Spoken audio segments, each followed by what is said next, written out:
தென்னக ரயில்வே சைட்லேருந்து என்ன சொல்கிறாங்கன்னா இது தொடர்ச்சியாக நடக்கிற பிரச்சனை தான் அப்படின்ற மாதிரி சொல்கிறாங்க. அது மட்டும் இல்லாமல் இந்தியா அளவில் எடுத்த புள்ளிவிவரங்கள் பார்த்தீங்கன்னா கேட்டை வந்து இந்த கேட் கீப்பர் இந்த கேட் இருக்குல்ல அதுக்கு முன்னாடி கிராஸ் பண்ணுறவங்க வருடத்துக்கு 150 பேர் 200 பேர் இறக்கிறதாவும் சொல்கிறாங்க. ஒட்டுமொத்த இந்தியாவும் இந்த மாதிரியான இது புள்ளி விவரம்லாம் இருந்தாலும் இது எப்போ தான் சரியாகும்? இதை யார் சரி பண்ணுவா?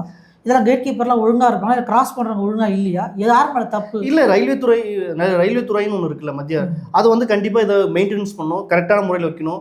இன்னமும் பழைய மெத்தட்லேயே வந்து ஒரு ஒரு ஒரு ஒரு ஒரு கம்பி மாதிரி ட்ரெயின் வருதுன்னு அது கம்யூனிகேஷனே வரல. ஆமாம், இல்லை கம்பி மாதிரி வச்சுக்கிறது, அதுக்கு வந்து எடுக்கிறது, இது முழுக்க ஒரு ரோபோட்டிக்கில் இருக்கணும்.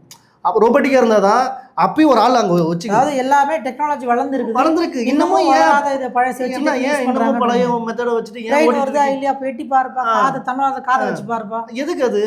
அப்போது ஒரு ரொபோட்டிக்கில் ஒரு டெக்னாலஜி நல்லா வளர்கிற அளவுக்கு அதுக்கேற்ற மாதிரி வச்சாங்கன்னா ஆட்டோமேட்டிக்காக இப்போ நமக்கே கூட கேட்டுனா ஒரு சென்சார் மாதிரி வந்தால் போகிறது வருது அந்த மாதிரி இருக்குல்ல, அப்படி வச்சுக்கலாம்ல. இன்னமும் ஏன் அதுக்கான பட்ஜெட்டை ஒதுக்கல? இன்னும் ரயில்வே துறையில் ஏன் இன்னும் விரிவாக்கப்படுத்தலை? ரயில்வே துறையை வந்து இன்னும் ப்ரைவேட் ஆக்கிறதுக்கான வேலைகள் தான் போயிட்டு இருக்கு தவிர இந்த மாதிரியான இழப்புகளை வந்து தவிர்க்கிறதுக்கான வேலைகள் செய்யலை.